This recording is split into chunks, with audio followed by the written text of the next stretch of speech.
kerja sama dokter Handi itu ngelihat dianya sih yang capek ya. Kalau kita mah kayak apa sih, cuman live atau enggak kayak bikin konten sedikit gitu-gitu. Jadi memang so far sih aku juga sangat puas lah sama apa yang dokter Handi lakukan ya. Iya. Banyak hal ya, maintenance pasca bariatrik itu tidak cuma sekedar penurunan berat badan, tapi memang banyak hal yang perlu kamu maintenance setelahnya.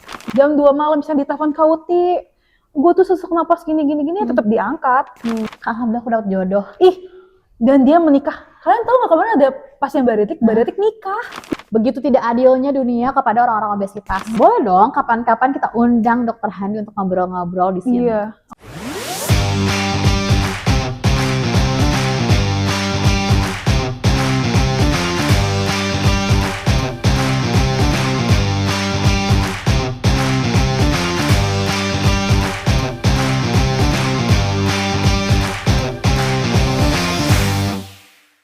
Seperti yang episode sebelumnya kita pernah ngomong-ngomong terkait dengan ingin mengundang dokter Handi Wing, adalah dokter yang menghandle bariatrik aku sampai aku menjadi seramping ini ya guys. Nah, cuman kan kayak jadwal dokter tuh susah banget, apalagi kayak yang mau tindakan aja kayaknya udah waiting list gimana-gimana ya kan.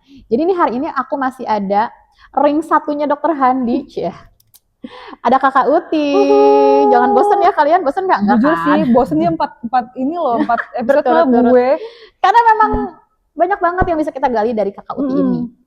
Dan memang sebelum nanti kita mengundang dokter Handi yang sibuk itu ya, jadi kita undang dulu Kakak Utinya yang memang setidaknya sebagai orang dekat di dokter Handi, banyak juga menghandle pasien-pasien beliau ya kan.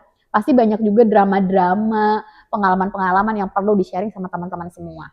Nah, menurut lo gimana rasanya menjadi pasien sampai akhirnya sekarang bekerja bersama dokter Handi? Iya sih. Jadi ring satunya gimana menurut lo?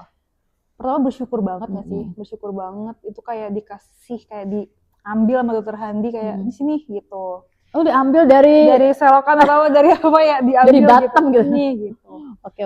Kerja sama dokter Handi itu ngelihat dianya sih yang capek ya. Kalau kita mah kayak apa sih, cuman live atau enggak kayak bikin konten sedikit gitu-gitu.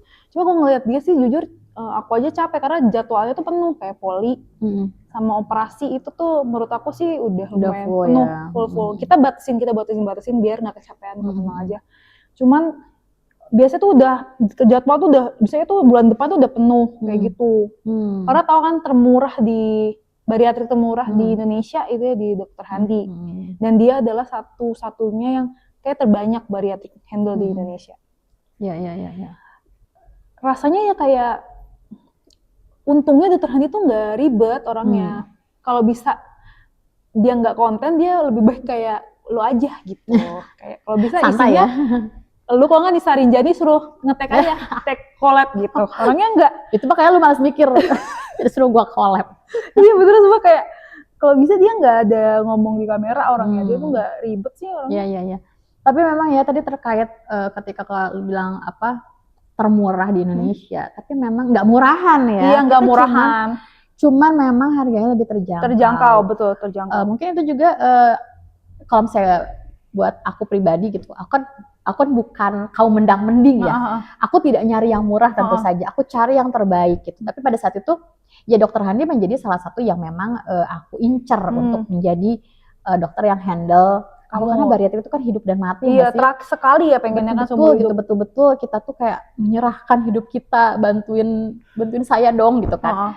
Jadi memang so far sih aku juga sangat puas lah sama apa yang dokter Handi lakukan ya. Termasuk dengan service after sales-nya. Jadi kayak kita nggak ngerasa ditinggalin gitu. Abis operasi tuh kayak kalian kan pasti kehilangan jati diri gitu yang kayak ini abis ini normal nggak sih rasanya kayak gini, normal nggak sih damping, normal nggak sih perutnya sakit atau segala macam tuh kayak kita masih bisa bebas bertanya gitu ya kan. Dokter Hadi pun di WA tuh dibalas ya kan, walaupun nggak cepat, cuma pasti dibalas dan dia itu langsung sama beliau yang dibalasnya. Kita juga punya komunitas tahu kan, komunitas bariatrik di WA ada mungkin sampai 3-4 grup yang sekarang terbaru 2026. Terus banyak kayak sub-subnya bariatrik after 1 tahun tuh biasa kita ada tamitak, itu kita ada perkumpulan sendiri gitu. Jadi tidak sendirian. Nah itu yang penting.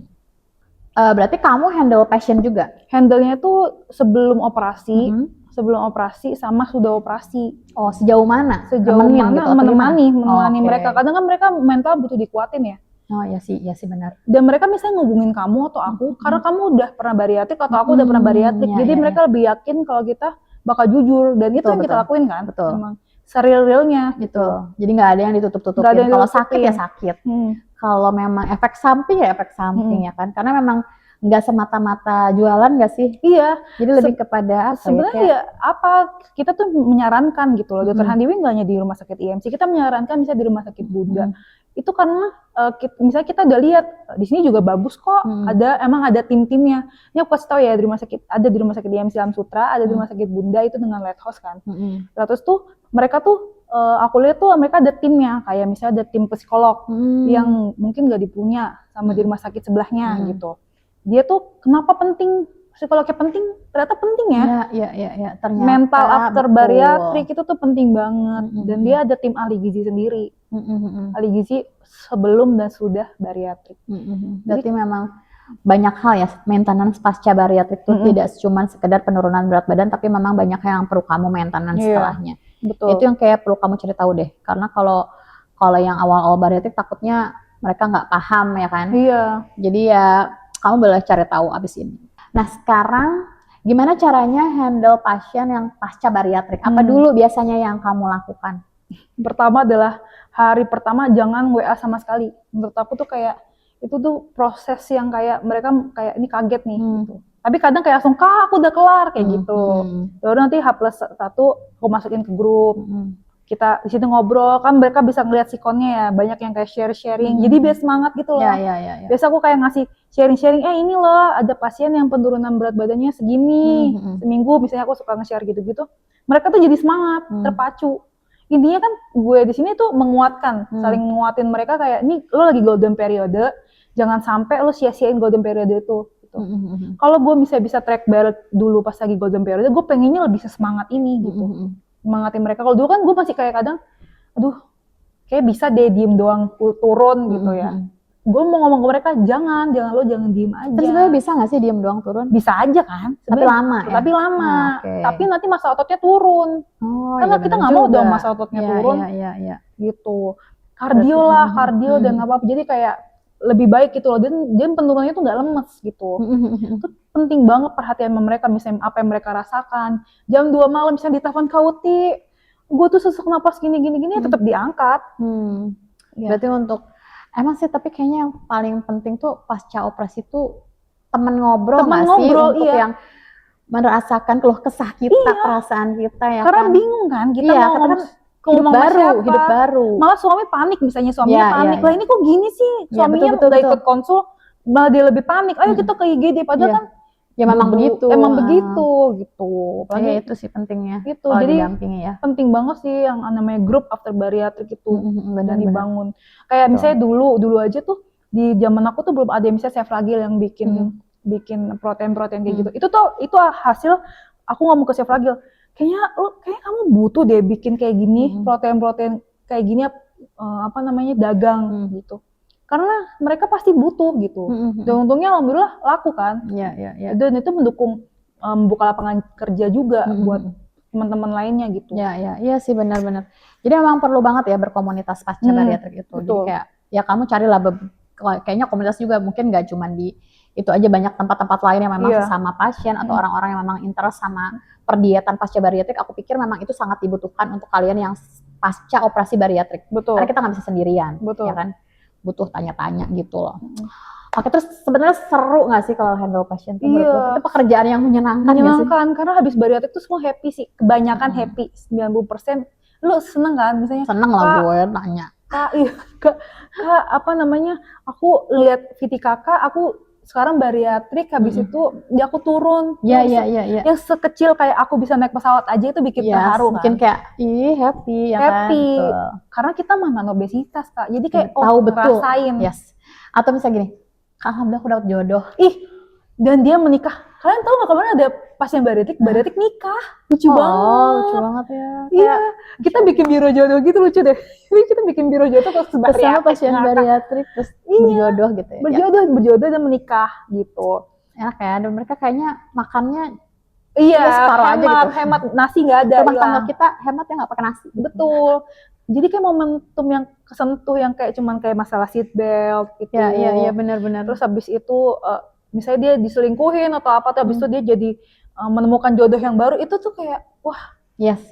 bikin semangat kita gitu Benar-benar kan. kayak Gitu. terbakar gitu ya, kita tuh kayak kan bener pilihan kita sudah tepat gitu. Alhamdulillah gitu. Iya. Dan itu memang benar-benar bikin, maksudnya banyak testimoni teman-teman yang masuk ke live aku gitu ya, mereka suka cerita, alhamdulillah aku akhirnya dapat kerja, atau sesederhana kayak kemarin pertama kali aku naik ojol dan ojolnya nggak nolak aku. Iya, harusnya kayak- dulu XL gitu ya.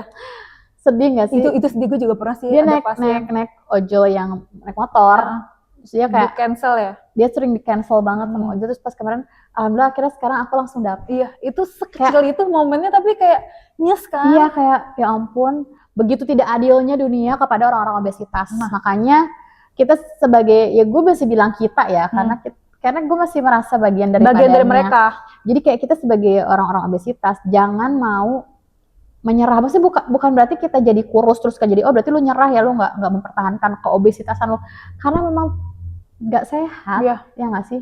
Kamu berhak mendapatkan kehidupan yang lebih baik, normal seperti manusia lainnya, ya kan? Iya. Jangan berlindung dari kata self love ya, kayak obesitas tuh sebenarnya menurut gue tanpa kamu sadari itu kan apa ya? Iya. Bagian dari penyakit gitu loh, karena sakit sih. Sumber penyakit. Tapi kan kadang ada ya ini self love gitu-gitu. Gue sih agak. Gak apa-apa gendut, yang penting sehat. Iya, bahkan tidak ada yang sehat ya. Kalau obesitas tuh banyak faktor dari obesitas. Iya. Kita dengerin guys. Itu kan lu ring satunya Dokter Handi nih. Boleh dong kapan-kapan kita undang Dokter Handi untuk ngobrol-ngobrol di sini. Iya, aku juga pengennya memungkinkan gitu.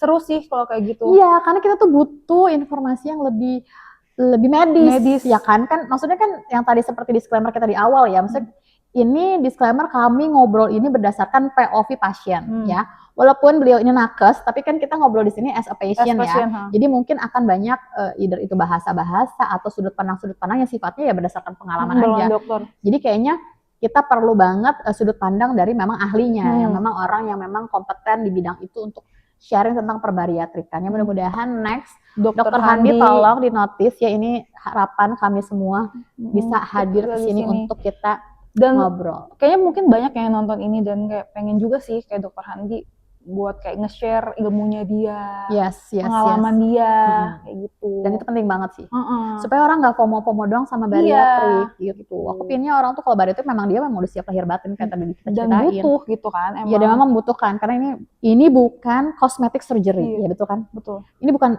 beauty surgery biar lu cakep, bukan. Tapi ini betul-betul operasi kesehatan, biar lu lebih sehat. Gitu. Oke guys, ini kayak seru banget ngobrolnya sampai kita udah bolak-balik nih. Sana udah durasi-durasi. Baik, sepertinya harus kita udahi dulu guys. Nanti kita ketemu lagi di episode berikutnya. Kalian komen-komen di bawah supaya ada tema-tema konten untuk berikutnya. Oke, terima kasih. Dadah.